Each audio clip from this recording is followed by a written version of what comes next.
નમસ્કાર વિદ્યાર્થી મિત્રો, જય કેરિયર એકેડમીના ડિજિટલ પ્લેટફોર્મ પર આપ સર્વે વિદ્યાર્થી મિત્રોનું સ્વાગત છે।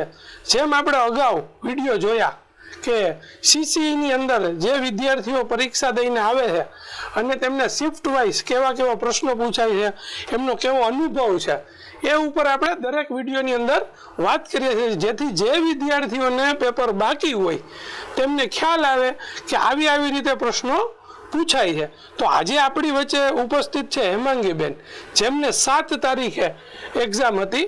તો આપણે એમની સાથે વાત કરી અને જાણીએ કે એમને કેવી રીતે પ્રશ્નો પૂછાણા હતા। બેન, તમારે આજે સીસીની એક્ઝામ હતી પ્રિલિમ, એનો વારો 7 તારીખે આવ્યો હતો, ક્યાં શિફ્ટમાં આવ્યો હતો? 7 તારીખે સેકન્ડ શિફ્ટમાં હતો। બેનનો વારો 7 તારીખે સેકન્ડ શિફ્ટમાં આવેલો હતો। તો બેન, આ તમે જે આપણે પરીક્ષા દેવા ગયા, આની પહેલા તમે કોઈ પરીક્ષાઓ આપેલી છે? ના, આની પહેલા ગુજરાત ગવર્મેન્ટની તો કોઈ નથી આપી, આ ફર્સ્ટ ટાઈમ જ હતી। તો આની પહેલા તમે ગુજરાત ગવર્મેન્ટની નથી આપી, તો કઈ આપેલી છે? બેંકિંગની ને મેં આપેલી હતી। બરાબર, એટલે તમે આઈબીપીએસ ને આવી પરીક્ષાઓ, એસબીઆઈ બધીની આપેલી હતી, એ બધી પરીક્ષાઓ આપેલી હતી। તો આપણે જે આ પરીક્ષા આપી તેમાં તમને કેવો અનુભવ રહ્યો? અનુભવ સારો એવો રહ્યો, ઘણું નવી વસ્તુ જાણવા મળી મને। બરાબર, એટલે તમે જે પેપર ભર્યું એમાં તમે કેવી રીતે સ્ટ્રેટેજી પ્લાન કરી હતી અને કઈ રીતે આગળ વધ્યા, થોડીક મને 2 મિનિટમાં મને થોડીક વાત કરો વિગતવાર એમ। એક્ઝામ પહેલા જે હું મોક ટેસ્ટ આપતી એમાં મારે ટાઈમ બેલેન્સ થઈ જતું, મતલબ ના ઘટતો કે ના વધતો, એટલે મારે એમ હતું કે હું પહેલા રીઝનિંગ લઉં તો બી વાંધો નથી ને ગુજરાતી લઉં તો બી વાંધો નથી, કેમ કે મારે ટાઈમનું બેલેન્સિંગ હતું જ। એટલે મેં સ્ટાર્ટિંગ રીઝનિંગ થી કર્યું તો મારે ફર્સ્ટ ક્વેશ્ચન જ ટાઈમ કન્ઝ્યુમિંગ આવી ગયો। બરાબર, કે લોજિક વિચારતા વાર લાગે કે સમસંબંધનો ક્વેશ્ચન આવી ગયો ફર્સ્ટ જ। બરાબર, પછી હું ડાયરેક્ટ ટ્રાન્સફર થઈ ગઈ રીઝનિંગ માંથી ગુજરાતીમાં। ત્યારે મેં ક્વિક ડિસિઝન લઈ લીધું કે રીઝનિંગમાં થોડુંક લેવલ વાળું છે તો આપણે પહેલા આમાં ટાઈમ કન્ઝ્યુમ નથી કરવો, તરત સબ્જેક્ટ ટ્રાન્સફર કરી દે। પછી સ્ટાર્ટિંગમાં હું ગુજરાતીમાં જ વઈ ગઈ, પછી પહેલા ગુજરાતી અટેમ્પ્ટ કર્યું, પછી ઇંગ્લિશ અટેમ્પ્ટ કર્યું, પછી પાછી રીઝનિંગમાં આવી, પછી લાસ્ટમાં મેથ્સ રાખ્યું હતું। તમે દર્શક મિત્રોને ખાસ જોવાનું છે અહીંથી કે ભાઈ એમને પહેલા જ પ્રશ્ન ખબર પડી ગઈ હતી કે ભાઈ આમાં મારો ટાઈમ કન્ઝ્યુમિંગ થાય, એટલે તરત તમે ગુજરાતી તરફ વયા ગયા। તો ગુજરાતીમાં તમે પહેલો ક્વેશ્ચન રીઝનિંગનો જોયો એટલે તમે ત્યારે ત્વરિત નિર્ણય શક્તિ, ખાસ વાત છે વિદ્યાર્થી મિત્રો, ત્વરિત નિર્ણય શક્તિ કોમ્પિટિટિવ એક્ઝામની તૈયારી કરતા વિદ્યાર્થીઓએ ત્વરિત નિર્ણય શક્તિ હોવી જ જોઈએ કે ભાઈ આ ક્વેશ્ચન મારે એટેમ્પ કરવો છે, સ્કીપ કરવો છે કે આગળ વધવું છે, એ તમારો નિર્ણય એ વખતે ક્વિક ડિસિઝન લેવું પડે, એ તમે લીધું, એ બહુ ખૂબ જ સારી બાબત છે। તો તમે આજે ગુજરાતીમાં ગયા તો તમને ગુજરાતીમાં કેવું રહ્યું? ગુજરાતીમાં મોડરેટ હતું, મતલબ અટેમ્પ્ટ થઈ જાય એવું કહેવત હતી, સમાનાર્થી, વિરુદ્ધાર્થી, રૂઢિપ્રયોગ, બરાબર, એવી રીતના સમાસ હશે, સંધિ હશે, જોડણી હતી, બરાબર છે।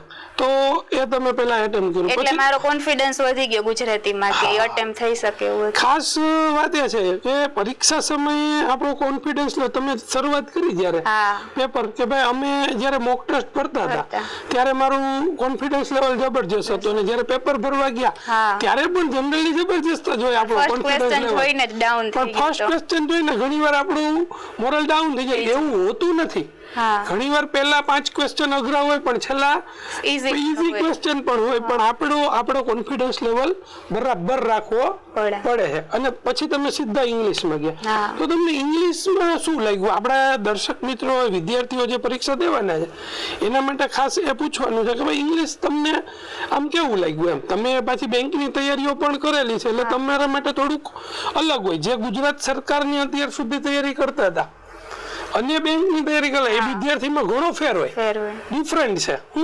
તમને કેવું લાગ્યું? ઇંગ્લિશમાં કોમ્પ્રિહેન્શન હતું, એ મોડરેટ લેવલનું હતું, બરાબર, કેમ કે એમાં કોમ્પ્રિહેન્શન માંથી સિનોનિમ ભી હતા, એન્ટોનિમ ભી હતા અને ટાઇટલ હતું, બરાબર, અને પેરેગ્રાફ લેન્થી હતો કોમ્પ્રિહેન્શન નો, એટલે ટાઈમ કન્ઝ્યુમિંગ હતું, એટલે એને મેં લાસ્ટમાં જ રાખ્યું છે કે જો લાસ્ટમાં ટાઈમ વધશે તો જ એને હું અટેમ્પ્ટ કરીશ, બરાબર। બાકી સિવાયના 1 by 1 ક્વેશ્ચન જોતી ગઈ જે મારાથી અટેમ્પ્ટ થઈ શકે, પ્રેપોઝિશન હતા, ટેન્સ હતા, આર્ટિકલ્સ હતા, પછી ડાયરેક્ટ ઇનડાયરેક્ટ સ્પીચ નો હોઈ શકે, ઈ નતો ડાયરેક્ટ ઇનડાયરેક્ટ, બરાબર છે। ટૂંકમાં તમારે કોમ્પ્રિહેન્શન છે એ બેને પોતાની રણનીતિ મુજબ છેલ્લે રાખેલું હતું। બીજું કે એ સમયે આપણે જોવાનું રહે કે ભાઈ આપણો કોમ્પ્રિહેન્શન કેવડો છે, આપણે વાંચી રીડ કરી અને એનો જવાબ આપી શકશું, આપણે આમાં ટાઈમ આપશું તો આપણને પાછળ કઈ પ્રોબ્લેમ નથી, કારણ કે તમે જેમ વાત કરી એમ કે તમે ગુજરાતી કરો છો, પછી તમારો વારો ઇંગ્લિશ, તમે ઇંગ્લિશ ઉપર ગયા, તો હજી 2 મેજર વિષયો બાકી રહ્યા છે, જેમ કે મેથ્સ છે, રીઝનિંગ છે.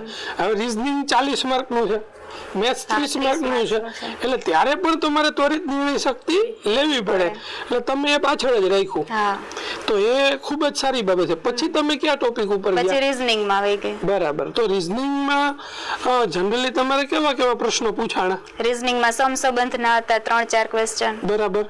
પછી સિરીઝ હતી, નંબર સિરીઝ, જે ડિફરન્સ વાળી હતી કે ઈઝી હતી, થઈ જાય આપણે. સિરીઝ ટૂંકમાં તમારી જે એક્ઝામ હતી એની અંદર તમને એવું લાગ્યું કે એ સિરીઝ મને અમારા આરામથી ઓકે થઈ શકે છે. બરાબર છે. પછી બ્લડ રિલેશન ના હતા. પછી બીજા કયા ટોપિક ને જનરલી યાદ હોય તો, કારણ કે આજે આપણે ઘણો 7 દિવસ જેવો સમય થઈ ગયો હે, બરાબર છે, આપણા જે વિડીયો ઉતારીએ છીએ તો આજ 15 તારીખ છે, એટલે કદાચ 7 દિવસ જેવો સમય થઈ ગયો, પણ તોય છતાં કોઈ બીજા ટોપિક? ઇનઇક્વાલિટી હતું. બરાબર, ઇનઇક્વાલિટી હતું. ભાગીદારીમાંથી એકાદો ક્વેશ્ચન હતો. બરાબર, ભાગીદારીમાંથી એકાદો ક્વેશ્ચન હતો. એ તો તમને મેથ્સમાં હશે ને?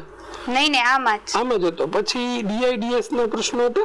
DI બહુ લેન્થી હતી, આખો સ્કોર કાર્ડ આપ્યો તો 8 થી 9 સ્ટુડન્ટ હતા અને એના 7 સબ્જેક્ટ હતા. બરાબર. એટલે એ બહુ લેન્થી હતા, કેમ કે માર્ક્સ ને 80-90 હોય તો મતલબ કેલ્ક્યુલેશનમાં વાર લાગે એ ટાઈપ. બરાબર છે. તો તમે એ પ્રશ્નો બધા શાંતિથી જોઈ શકો. બીજી એક વાત એ પૂછવાની હતી મંગીબેન, કે તમે 100 ક્વેશ્ચન શાંતિથી જોઈ શકો? જોવાય તો જાય જ આરામ. હા, એ પણ બહુ મહત્વનું છે. અત્યારે ઘણા બધા વિદ્યાર્થીઓ તૈયારી કરે છે, પણ એ 100 ક્વેશ્ચન પૂરેપૂરા જોઈ શકે એવું નથી થતું. પણ તમે અગાઉ જેમ પરીક્ષાઓ આપેલી છે એટલે તમને થોડું એનું નોલેજ હતું. તો પછી બેન, એના માટે હું ખાસ કહું છું વિદ્યાર્થી મિત્રોને કે જય કેરિયર ઓનલાઈન દ્વારા CCE ના 50 પેપર માત્ર 50 રૂપિયામાં જ મૂકેલા છે, એટલે કે 1 રૂપિયાનું તમને 1 પેપર મળે છે, અને એમાં પણ અત્યારે 3 પેપર તો ફ્રી છે. બરાબર છે. પહેલા 3 પેપર તમે ફ્રી ભરી શકો. વિદ્યાર્થી મિત્રો, ખાસ સૂચન છે કે તમે આમાંથી પ્રેક્ટિસ કરો. બરાબર છે. અને પાછું રિઝલ્ટ જોવો, અને જે ટોપિક નથી આવડતા એ ફરીથી તમને જોવા મળશે. અને બીજી વાત કે અમે જે કાઢેલું પેપરો છે એ બધા આદર્શ પરિસ્થિતિના પેપરો હોય, એટલે કે એની અંદર દરેક ટોપિક આવી જતા હોય મોસ્ટ ઓફ જે સિલેબસમાં આપેલા છે. તો એ ખાસ તમે પ્રેક્ટિસ માટે યુઝ કરી શકો છો. એના માટે તમારે કંઈ નથી કરવાનું, પ્લે સ્ટોર ઉપર જવાનું છે, જય કેરિયર ઓનલાઈનની એપ્લિકેશન ડાઉનલોડ કરવાની છે, અને CCE ના 50 પેપર તમે જોઈ શકો. અને બીજી ખાસ વાત કે એની અંદર અમારા વિડીયો લેક્ચર પણ છે. CCE નો પ્રિલિમનો કોર્સ માત્ર રૂપિયા તમને 350માં મળે છે, તો એ પણ તમે લઈ શકો છો. પછી બેન, આપણે મેથ્સની વાત કરીએ. મેથ્સમાં કેવા ક્વેશ્ચન હતા? મેથ્સ ભી ઈઝી ટુ મોડરેટ હતું, ટાઈમ કન્ઝ્યુમિંગ ભી હતું. પ્રેક્ટિસ આપણે કરેલી હોય તો એટલી બધો વાંધો ના આવે. બરાબર છે. એટલે તમે પછી મેથ્સ ઉપર ગયા, પછી ઇંગ્લિશ પર રીઝનિંગ, પછી મેથ્સ ઉપર તરત. બરાબર છે. તમારી તો તમે માની લો કે 7 તારીખે પરીક્ષાઓ આપી, પછી 8 તારીખથી તમે હવે મેન્સની તૈયારી શરૂ કરી દીધી ને? એ ખૂબ જ મહત્વની વાત છે બેન, કે બીજા દિવસથી પરીક્ષાની તૈયારીમાં લાગી જવું. અને ખાસ વાત મિત્રો, આજે આપણે હેમાંગીબેન સાથે વાત કરી, એમાં આપણને એ જાણવા મળ્યું કે ગુજરાતી વિષય ઉપર એ પહેલા વયા ગયા, પણ એમને એવું લાગ્યું કે ભાઈ મને રીઝનિંગ મને આવડે છે, પણ એમને ત્વરિત નિર્ણય શક્તિ લીધી. બીજો મુદ્દો આપણને એ જાણવા મળ્યો કે કોમ્પ્રિહેન્શન મોટો હતો તો એમને લાસ્ટમાં રાખ્યો. બરાબર છે. અને એમને આખું એમની જે રણનીતિ છે એના મુજબ પેપર ભર્યું. જો તમારે પણ સફળતા મેળવવી હોય તો તમારે તમારી રણનીતિ ઘડવી પડે. અને બીજી એક ખાસ વાત કે સ્પર્ધાત્મક ભરતી પરીક્ષાની તૈયારી કરતા વિદ્યાર્થીઓ માટે જય કેરિયર એકેડમી હર હંમેશ ઊભું છે. કોઈ પણ સ્પર્ધાત્મક ભરતી પરીક્ષાને લગતા પ્રશ્નો હોય તો ગમે ત્યારે તમે અમારો કોન્ટેક્ટ કરી શકો છો. અને આવી જ રીતે બીજા ઉમેદવાર સાથે ફરીથી પાછા મળીશું. ઓકે, વંદે માતરમ, જય હિન્દ.